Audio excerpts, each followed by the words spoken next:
Hey, this is Scott Armistead with Armistead Design, showing you the first step of any addition and remodel project.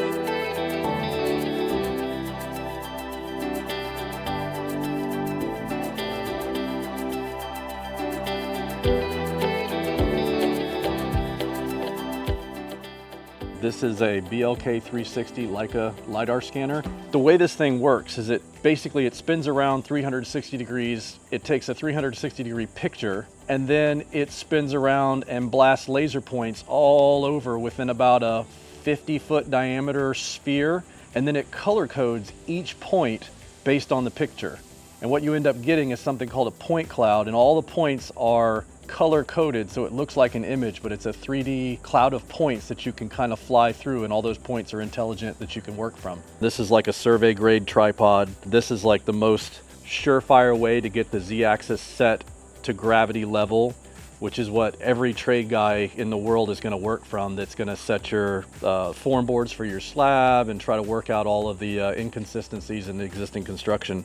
Is all going to be working from center of gravity level. So we always start with knowing where that is. 10 to 20 foot moves is about what I do. Kind of on the fly, move it around where I know I'll get good coverage of all of the structure, like the soffit, the overhangs, the walls, window, sill, edge of window, the lintel, all the different parts of the structure that we're gonna need to know for remodeling later, things that are important that would need to be changed.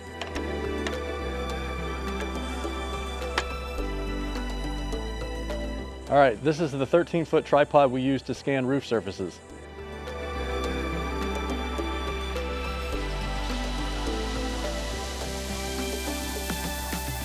The difference between the way I scan and a lot of LiDAR scanning is done by surveyors. Lots of good surveyors, lots of guys that are nice and friendly, not dogging them in one way or another, but they scan from a surveyor perspective, which is like meets and bounds, and it's a different mentality than a building designer. A surveyor wouldn't likely put the scanner here.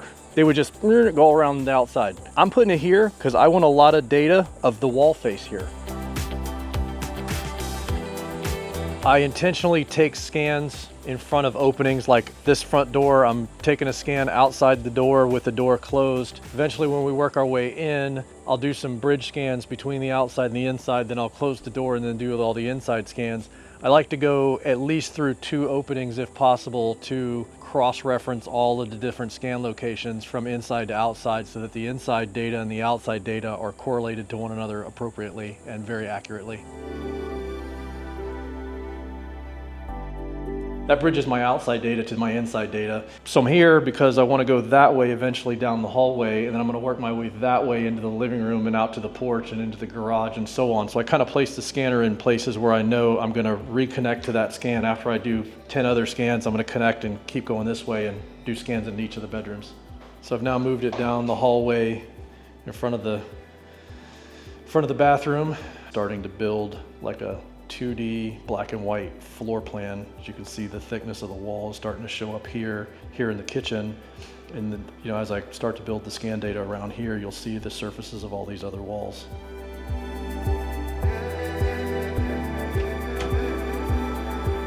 All right, so that concludes the inside scanning. We're going to move on now to the outdoor scanning. Main focus is the backyard, the canal view, the pool view. Oddly enough, this pool was built about 2 foot above grade for some unknown reason, and we're looking at removing the pool and showing the customer what this will look like with the pool removed and a new pool built at grade, along with this outside space you see in the video now being walled in and becoming part of the inside space so that the living space is much bigger and open concept. All right, so as you can see, we're at the end. We're on the other side of the fence where we started this morning, and that concludes the scanning for today. Now it's time for the fun stuff. We're gonna take this data back to the office and do post-processing. All right, so now that we're back here at the office, let's go inside and see what we can do with this scan data. So the initial scan gets imported, cleaned up, and what we end up with after post-processing the scan data is this wild matrix of points and scan locations cross-referenced to one another. And even though The scans are created from a whole bunch of different vantage points. The software reconciles all that data and creates one super accurate scan cloud. The garage wall was basically off by roughly 4 inches, so it was 4 inches out of square. You can see that the wall's close to the edge of the software window here, but it's not here, and roughly this wall is about 3 3/4 of an inch out of square. And this just highlights the advantages to 3D LiDAR scanning versus your typical point and shoot with a laser or a tape measure or really any other less accurate way to measure a building. That this really captures every little subtle nuance of complexity and inaccuracy of the original construction, which ends up making construction and remodel work massively easier in the long run, because you know where the building is out of square and you can kind of plan ahead for how to handle it and what to do with it, and not end up having lots of frustrated tradespeople calling you saying, none of this fits, nothing fits, nothing fits. I think I've got a few of those calls before. They're not fun. So now we make sure everything fits and everybody's happy. Go to the back here, the back porch. You can see the weird pool where the original pool was like 2 feet above grade. For whatever reason, they built it that way, and that we're going to get rid of it and put a pool down at grade level, and how that transitions down a bunch of steps and down a little ways to the dock area.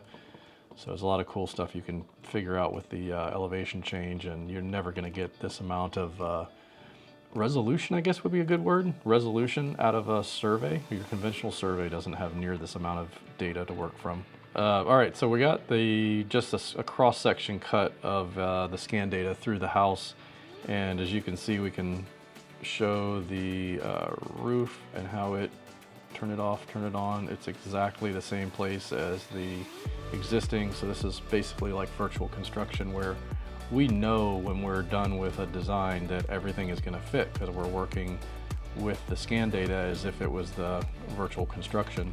So whether you have a remodel project or a new construction project on an eccentric lot with a lot of elevation change, scan data can be extremely helpful and extremely valuable, to the point where it could save you potentially tens of hundreds of thousands of dollars possibly on construction mistakes.